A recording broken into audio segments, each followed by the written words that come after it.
If your Codeforce's rating is 800 and you are grinding dynamic programming, you are not hardworking. You are very miscalibrated. I have coached thousands of students and I see the same pattern. Stuck for months, confidence drops, and then they keep saying GP is my weakness. Of course it is. You have just tried to lift 100 kgs of weight without learning the correct forms. Competitive programming requires multi-dimensional growth. Your overall rating and your sub-ratings in each topic like implementation, maths, graph, DP, and you need to get those aligned with your current level so that your rating climbs faster and more sustainably. Today what we'll try to do is analyze what topics should you focus on in each rating band and how can you practice them. We will analyze all of Codeforce's data and try to see how we can do this. Follow this till the end and you will know exactly what to study, in what order and why. Hi, my name is Vivek Gupta. I'm a former ICPC World Finalist and an ex-Google engineer, and I currently train a lot of students at AlgoZenith to reach their highest potential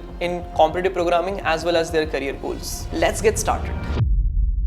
Okay, so I have grabbed my laptop and what we will do is we'll divide the whole group into rating bands. We have 0 to 1000, 1000 to 1300, 1300 to 1600, 1600 to 1900 and 1900 to 2100. I feel beyond 2100, I don't need to tell you which topics and all to practice. Probably if you are just giving contest, you will get to know which topics are your weakness and what you can improve on. What we will do is we will analyze all of this using a script. I'll post the link of the script that I'm using below in the description, but this is something you can see on the screen right now. It's just a simple Python script which fetches the problems data from Codeforce's API and buckets them based on this group and shows us a histogram of the topic frequency that we can see in them. I initially thought that we can do this for only recent contests, but I also feel a lot of older contest questions come in online assessments. So I thought I'll take it on the whole Codeforce's problem set. But if you want, you can do it only for the recent contest or let's say 100 contest as well. Let's start analyzing. So what you can see now in front of your screen is the histogram of ratings 0 to 1000. Here you can see on the y-axis you have the frequency, which shows how many times this topic has come in different problems, and on the x-axis you can see different topic names sorted by their frequency. Now you can see that the topics at the right side, which is DP, games, number theory, geometry, all these topics have come less than like 100 times, right? So probably we'll keep a threshold. In my opinion, if a topic has come less than 100 times in all of entirety of thousands plus problem, it's less than 10% chance, and maybe you should try to optimize first for the topics that have come more than 10% of the time. This ensures that you have really good coverage, and believe me, if you just cover the topics which has occurrence probability of more than 10%, you have very good chances that you will hit on those topics and you will be able to ace the contests. So now, if you see for 0 to 1000, you can really understand that the three clear skills or topics that you need to build is implementation, maths, and greedy. And you might say, Vivek, this was obvious. Yeah. Codeforce is known for having some greedy problems, maths problems, and of course you have to learn implementations when you are starting out, right? The next few topics would be constructive, brute force, and sorting. Strings, of course, is used in many problems as input, output, and manipulation as well, so of course string would be common. But if you go through these 7 topics that are there, from implementation to strings, I don't think you need to learn anything more to solve diff2a problems in most cases. So these are the 7 topics that you can look at, and primarily the first 3 in the rating range of 0 to 1000. So when you are in this range, you have to ensure that you are practicing maths and greedy very well, and you are building stronghold on the implementation language whichever you use. Next, let's look at 1000 to 1300 rating range. If you see the graph again, the top 3 are still the same: implementation, greedy, maths, which is true, right? Diff2a and B sometimes comes in this rating range, and both of them have like the same flavor. And next, brute force, constructive, sorting, strings. This is almost similar to the previous one, and it happens to be in the same diff2a, diff2b range, so I can expect that to happen. But here again, you have to ensure that you are good at maths and greedy. The maths requirement increases a little bit. You need to learn combinatorics, in my opinion, very well to be able to solve diff2b problems. A little bit of number theory as well. And you should be good with brute force, like looping on arrays and ensuring you can use a little bit of STL. I think the implementation here actually means STL skills. Sorting, strings, these are basic skills now for you.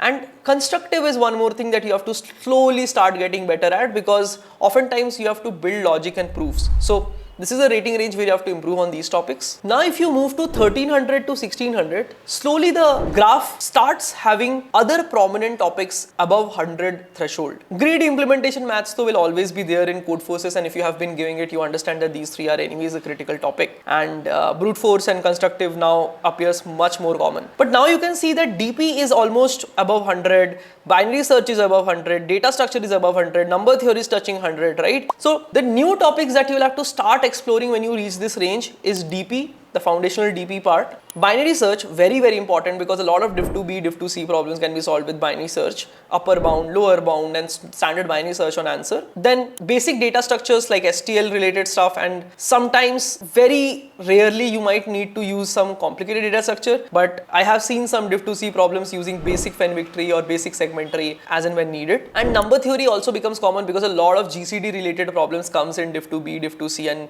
if you are not sure about how to like rationale for GCD, LCM, totient and all, I think you might find it difficult. So you have to learn number theory also. So if you are in this range, probably the next few topics that you want to improve a lot on is DP, binary search, data structures and number theory. If you see towards right, 2 pointers and similar is also starting to approach. So maybe if you are done with these topics, you can start learning these next topics as well. Now, as we move to 1600 to 1900, you can see that DP is very prominent. Constructive algorithms has become more prominent. The first three remains the same because it's the nature of Codeforces contest. But DP, constructive algorithms have become more and more common. Data structures has become very common. Binary search is often used. DFS and similar is now above 100. Number theory is above 100. So here you have to ensure that you are getting good at graph, because diff2CD you can get a graph problem anytime and you need to be good at it. 2 pointers has become significant and all. So all these topics now you have to become good, and probably unless you are good at DP and constructive, you cannot break this band. So you have to become really good at DP and constructive algorithms. Next, let's move to 1900 to 2100 rating range, and now you can see that DP has actually surpassed maths and other implementation skills. So you have greedy, DP, maths, these three as primary three things, which means DP has to be almost perfect at this point in time. If you have not seen my DP workshop, this is a great point to start to learn DP, because it will probably make you think about DP in a very different way. I'll put the link of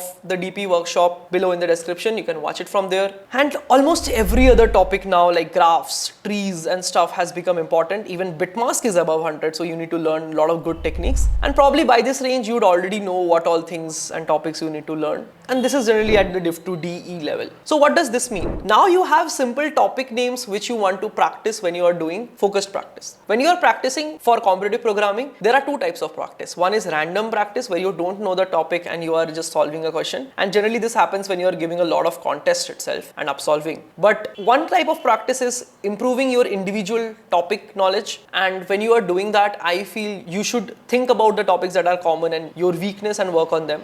And how do you work on a particular topic? I think it's very easy. You can go to Codeforces problem set, go to the filters, set that topic. If your rating is X rounded off to the closest 100, X minus 100 to X plus 300 should be the band at which you are practicing. Because my understanding is if this is X, X minus 100 and X plus 100 is like your competitive range. Plus 100 to plus 300 is your like out of comfort zone thing. Plus 300 to plus 400 is like very competitive, very out of comfort, but there is some probability. And plus 400 beyond, I think it's very hard to solve unless you are good at that particular topic. And similarly in the lower side. So minus 100 to plus 300 is a very sweet spot I have found, which works for many students, and you can set that range and practice a lot of questions in that. So that should be your practice strategy when you are working on a particular topic or a group of topics. So you can open that filter, take the questions, grind till you find a little bit of confidence, and then go back, give some contest, get a feedback on which topic, and then again grind on that topic the next week. That should be your regime. I'll link down a GitHub repo which contains the code and all the graphs that I've shown on the screen, so that you can go through them on your own. You can analyze if you want more,